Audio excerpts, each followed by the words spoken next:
నమస్తే, welcome to Telugu రాజ్యం health. ప్రస్తుతానికి మనం డాక్టర్ పూర్ణిమ గారి దగ్గర ఉన్నాం. Ma'am senior gynaecologist and already fertility specialist. గత 10 సంవత్సరాలుగా కూడా ఆల్రెడీ చాలామందికి సర్వీసెస్ అందిస్తూ, అలాగే వారి వారి దాంపత్య జీవితాల్లో ఒక రకంగా చెప్పాలంటే వెలుగులు నింపుతూ ఖచ్చితంగా సక్సెస్ఫుల్ ఫర్టిలిటీ సెంటర్గా కూడా కొనసాగుతున్నారు. ఇక్కడ మనం మేడం క్లినిక్లో ఉన్నాం. ఒకసారి మేడంతో మాట్లాడదాం. ఫెర్టిలిటీకి సంబంధించి ఆధునిక పద్ధతులు ఏమొచ్చాయి అండ్ నవేడేస్ సంతాన లేమి సమస్యలు విపరీతంగా పెరిగిపోతూ ఉన్నాయి, ఎందుకు ఇంత స్థాయిలో పెరుగుతున్నాయి, వాటికి ఎటువంటి సొల్యూషన్స్ ఇస్తున్నారు మేడం మాటలో విందాం. మ్యామ్ నమస్తే. నమస్తే అండి.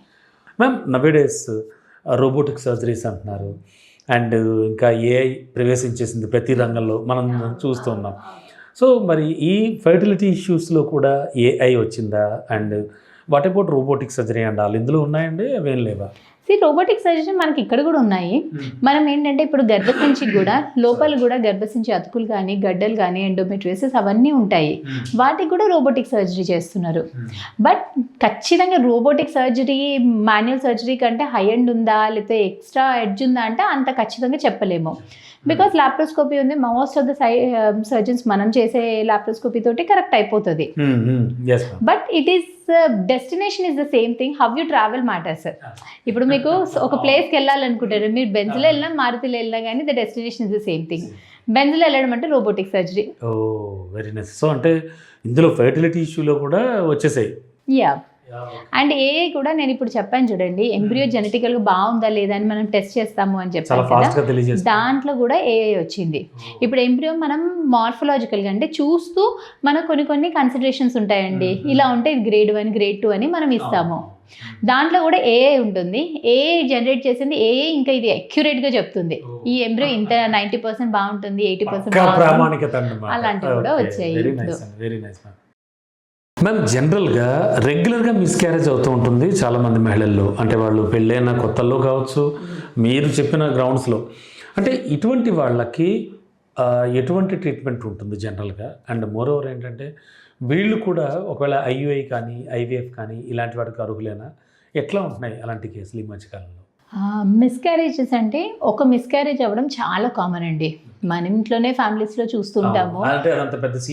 తీసుకోవాల్సిన ఒక మిస్క్యారేజ్ కన్సిడర్ చేయని అవసరం లేదు. అందుకని ఇంట్లో పెద్దవాళ్ళు 3 నెలలు దాటిన తర్వాతనే చెప్పండి అంటారు, ఎందుకంటే చాలా మందికి అవుతుంటుంది. కానీ తరచుగా అంటే 2 కంటే ఎక్కువ మిస్క్యారేజెస్ అయింది అంటే ఖచ్చితంగా మనం ట్రీట్మెంట్ అవసరం ఉంటుంది. సో మనకి 2 కంటే ఎక్కువ అయింది అంటే ఏదో ప్రాబ్లం ఉంది అన్నట్టు. సో మిస్క్యారేజెస్కి కంపల్సరీ 80 to 90% కేసెస్లో ఎంబ్రియో తయారీలో జన్యుపరమైన లోపాలు ఉంటేనే అవుతుంది. 80 to 90%. ఇంకొక 10-20% వేరే కారణాలు ఉంటాయి. సో మిస్క్యారేజ్ అయితే వేరే కారణాలన్నీ ఇవాల్యుయేట్ చేసుకోవాల్సి ఉంటుంది, దేనివల్ల అవుతుంది అని చెక్ చేసుకొని అది ప్రివెంట్ చేసుకోవాల్సి ఉంటుంది. అప్పుడప్పుడు గర్భసంచి లోపాలు ఉంటుంది, గర్భసంచిలో గడ్డలు కానీ గర్భసంచిలో పొర ఉండడం కానీ, మదర్కి థైరాయిడ్ డయాబెటీస్ ఇవన్నీ కండిషన్స్ ఉంటాయి. ఇవన్నీ మనం రూల్ అవుట్ చేసుకుంటే కన్సీవ్ అవుతారు. కానీ జన్యుపరమైన లోపాలు ఉన్నప్పుడు అలాంటి కేసెస్లో ఐవీఎఫ్ పద్ధతి వాళ్ళకి చాలా హెల్ప్ఫుల్ ఉంటుంది. ఎందుకంటే మదర్ది ఫాదర్ది ఇద్దరు జెనెటిక్ టెస్టింగ్ చేస్తే ఇద్దరు క్యారియోటైపింగ్ బాగుంటుంది, కానీ వాళ్ళ నుంచి ఎగ్ వీళ్ళ నుంచి స్పర్మ్ వచ్చి తయారీలో ఎంబ్రియో అబ్నార్మల్గా తయారవుతుంటుంది.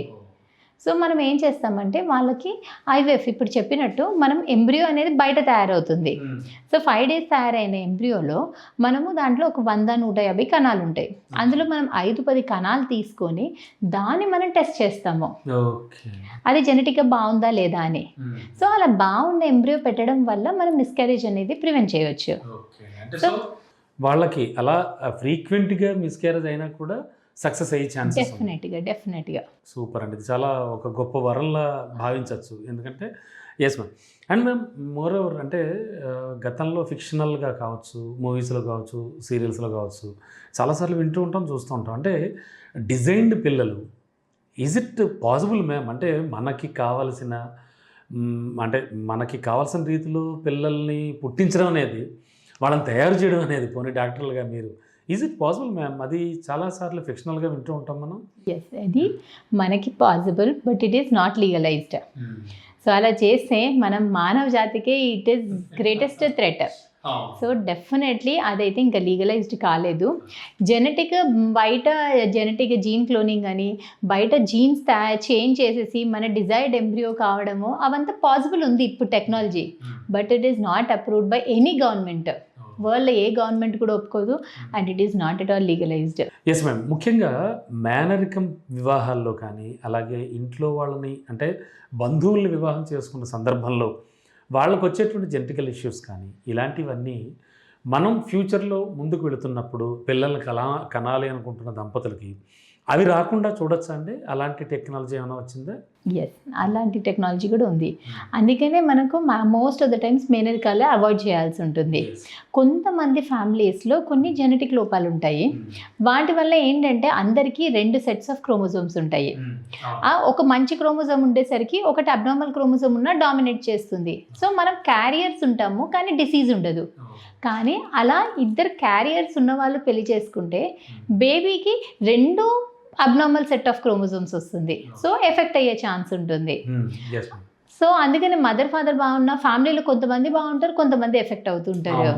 సో అలాంటి కండిషన్స్లో ఖచ్చితంగా మ్యారేజ్ చేశారు, ఎఫెక్ట్ అవుతుంది అని తెలిస్తే అలాంటి వాళ్ళు ఐవీఎఫ్ పద్ధతి ద్వారా వెళ్ళి ఎంబ్రియోస్, ఐవీఎఫ్లో మనం చెప్పినట్టు ఎంబ్రియోస్ బయట తయారవుతుంది. సో అందులో కొన్ని కణాలు తీసుకొని ఆ కణాల్లో ఆ పర్టికులర్ డిసీజ్ ఉన్న జీన్ ఉందా లేదా మనం తెలుసుకోవచ్చు. అలా జీన్ లేని ఎంబ్రియో ట్రాన్స్ఫర్ చేసుకోవడం వల్ల ఆ డిసీజ్ అనేది ఆ బేబీకి ఎఫెక్ట్ అవ్వదు. సో అలా చేసుకోవచ్చు.